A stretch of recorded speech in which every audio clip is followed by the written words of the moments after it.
On this episode, we're talking all about cultivating consciousness in our children. All right, so recently in the Financial Times, a writer by the name of John Byrne Murdoch wrote The Troubling Decline of Conscientiousness. And in it, he had graphs that showed the significant decrease in conscientiousness, especially for those between the ages of 16 and 39. So Gen Zs fall in there, younger millennials, vast majority of millennials fall in there. So what is conscientiousness and why do we care about it? Well, conscientiousness is a personality trait. It's part of the big five, and it's all about how responsible you are, disciplined, hardworking, goal-oriented, and organized. That's all that conscientiousness is. It's just this kind of big personality trait that encompasses all of these other, like how aware are you of yourself, how much self-control do you have, those kind of things. Now, the reason why we care about conscientiousness is because it predicts career success. People that are higher on conscientiousness, they tend to have longer lasting, more loving relationships. And then they also tend to live the longest. So this is why conscientiousness is super important. We've been studying it for decades and decades, but now we're starting to see a decline. I don't want this for our youth. So we as parents need to start cultivating it in our children. So here are 5 ways to cultivate conscientiousness in your own children. First one is you're going to encourage them to adopt a my bad mindset. So what this means is when something happens, when they make a mistake or they do something wrong, they're going to take ownership of it. They're going to say, my bad, I made that mistake. For instance, I was working with I think he's like 10, a 10-year-old boy who struggles to take responsibility for his own actions. He always blames everybody else. It's her fault, it's his fault, it's her fault, it's his fault. Everyone is out to get me. And I was like, oh my goodness, stop. And so I gave him this example that actually happened earlier that morning before I was seeing the boy for therapy. I was like making my kids pancakes and I dropped the Jiffy jar of peanut butter and it fell on the plate and it cracked. And so I was like, oh, that's my bad. But when I was telling him, he was like, well, that's your fault. Like, you did that. And I was like, well, yeah. And I'm like, okay, well, now and I looked at the boy and I was like, okay, now if you dropped the Jiffy jar and the plate cracked, like what would happen? He's like, well, it's an accident. And I was like, hold up. That is not an accident. That is your responsibility. Like, you did something that caused that to happen. It had a negative consequence. So let's take ownership of it. And so I was like, just say my bad. And like, it doesn't mean like you're bad. It doesn't mean that you did anything like horrendous. It just means you did something and it didn't have that great of a consequence. And so just say my bad and own up to it and move on with your day. So that's the first tip. Encourage them to adopt a my bad mindset. So taking responsibility for mistakes and actions and those kind of things. Number 2 is enroll them in an extracurricular activity and have them complete that extracurricular activity regardless of how it's going. Now, one caveat with that, if there's abuse going on from like the leadership, then absolutely allow them to go out of that extracurricular activity.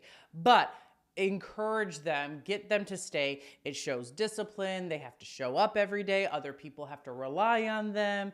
They have to go even though they don't feel like going. And so enrolling in an extracurricular activity is a great way to encourage conscientiousness and cultivate that. The third one is set goals with them. So one thing that my family and I have been doing this whole month or this whole year of 2025 is we've been setting monthly goals. So we sit down as a family and everyone comes up with a goal that they want to achieve, that they want to work on for that month, and then they work on it. And then if they get it, they get some kind of reward. And if they don't do it, then it's some kind of punishment. So set goals with them. Have goals when they're doing things, when they're struggling on something, like set a goal with them and encourage them to be goal oriented. So we want to have short goals. We want to have those longer term goals. Those are all things that, again, are going to cultivate conscientiousness. Now, the fourth one is chores. Make your kids do chores. There is so much research out there about the positive effects of having your children do chores. Have them make the bed. So if you're one of those people, like the pastor of the church that we go to, he makes his daughters make the bed every day because it's a small win, and there's the whole Navy Admiral 4-star admiral that talks about making your bed every day. That's not us. But if that's you, absolutely make your bed. But our kids are still they're cleaning up the basement, they're cleaning up the living room, they're putting away their toys. Have them do chores. And as they get older and older, enforce that chores more often. Add more chores to their plate. You shouldn't, as a parent, shouldn't be having to do everything around the house. Now, the fifth way to cultivate conscientiousness in your children is have them take responsibility for their schoolwork.